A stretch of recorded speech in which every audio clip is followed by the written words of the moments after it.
Great. Now we have to deal with the future of education. You really don't get it, Tiger. If we have the chance of changing the future and we know that education is the future, then why not make it as best as possible? But how? If I may. You are in my brain. Kinda chilly. Gentlemen, here's what we know. Space rocks, magnetic. Asteroid, also magnetic. Famed astrophysicist Neil DeBuck Weasel! He knows the cosmos. Ipso facto, thusly and ergo, the crash site must have a heap of these things attracting the asteroid. Ooh, Pythagoras bug. He's got the right angle.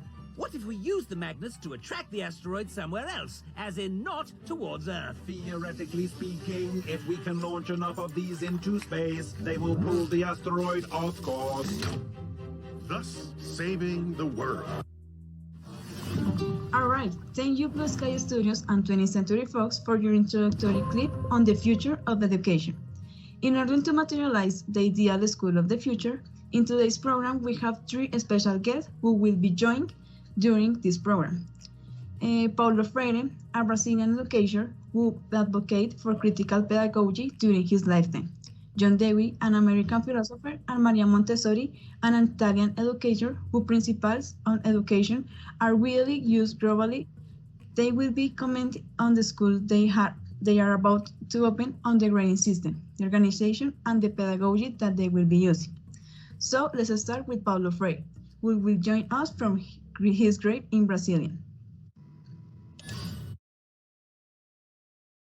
Hey, I am Freire.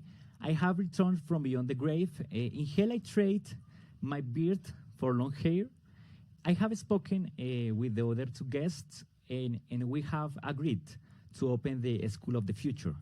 I will be in charge of establishing how the grades will work. Well, I consider that education have been used as a tool for cultural reproduction. The way in which the grades have worked is a proof of that. The grades, especially in public schools in this country, are not focused on evaluating the obtaining of knowledge by the student. Instead, what they are doing is rewarding those who conform to the expectations imposed by the culture. To solve this, we will take 3 steps.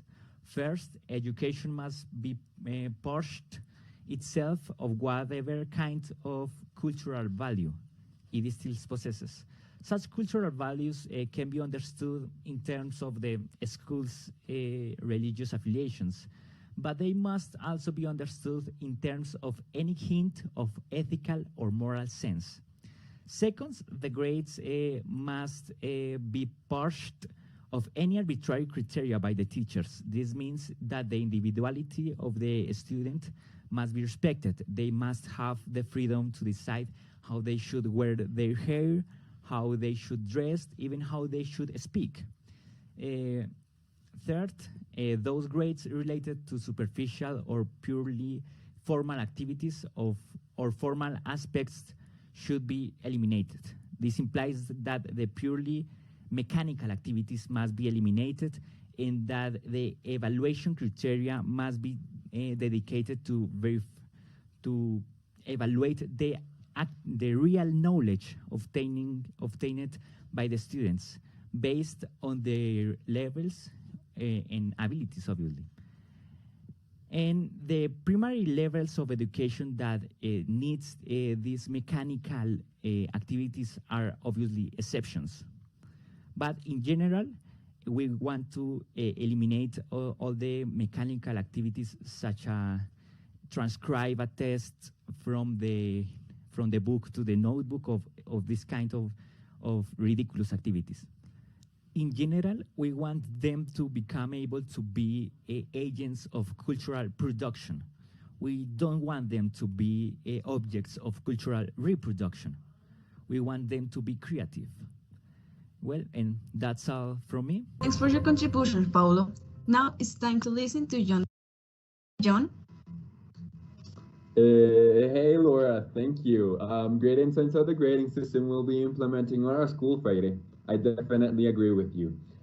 Now, I must also say that in our school, we will be following the belief that learning must be centered around the needs and positive interests of the learner in the context of an innovative, a democratic, and a highly social environment. So, in order to accomplish that goal, we propose three things. First, a cyclical pattern of organization in which the academical year is divided into four 9-week cycles. Students can take a greater variety of courses and with new classmates and teachers. Second, a flexible modular scheduling, which means that students will be having an 8-hour day divided into 5 periods of 100 minutes. So in this order of ideas, the students would be able to dig deeper into what really interests them. But of course, it would be implemented for higher grades. And last but not least, we are interested in promoting heterogeneity in the classroom and also within the school community. I know it's been centuries since I said this, but I quote, our aim is to create a larger community as a dynamic, interactive mixture of all races, religions, cultures, grade levels, and learning abilities. This way, we would be nurturing open-minded students that are used to and trained to thinking out of the box, giving their understanding of the varieties of knowledge and ideals that can surround them throughout their lives, both at a professional and a personal level. I will now give the floor to my dear European friend, Maria Montessori, who will be specifying home details on the pedagogy strategies we will be having on our school. Maria. Thank you, John. So in our school, classrooms will be simple spaces that allow interaction. For each class, every element that is inside the classroom has a purpose or reason to be. So when the students interact with the element, they learn something about the world.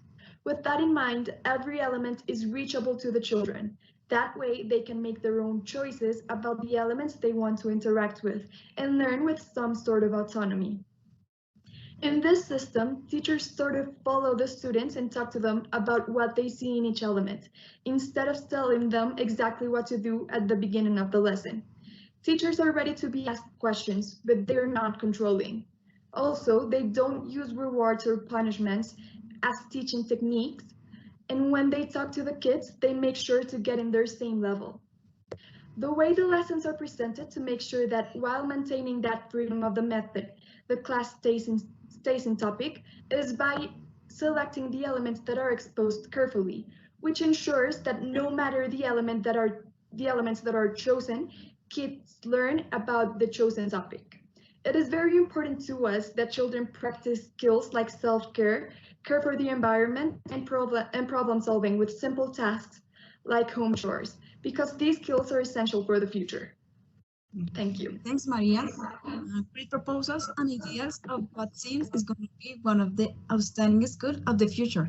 For those who wouldn't view the entire interview, to sum up, the school of the future that they want to carry out is best in their real learning, where sharing with other students, carrying out common activities, and solving daily problems is essential to learn. They also want the students learn outside of the traditional method where everything is under a theoretical aspect of learning and memorizing information that will be assessed with an evaluation that determines how much was learned. Instead, they want the students' comprehension of the topics not to be determined by getting a grade to pass the course, but more with customized and precious feedback rubrics. They recognize that this can be a limitation to truly knowing the total capacity of each student. They also mention the importance of a student interaction with others and with their teachers, an aspect that is essential for life considering that we are social beings and we need the help of others to achieve and accomplish great and substantial change. So, thanks for everybody who are joining us today. We look forward to seeing you in the next program. Thank you. Thank you. Thank you. Thank you. We sure will be joining you next time, and we hope to have lots of students in our school. Bye-bye.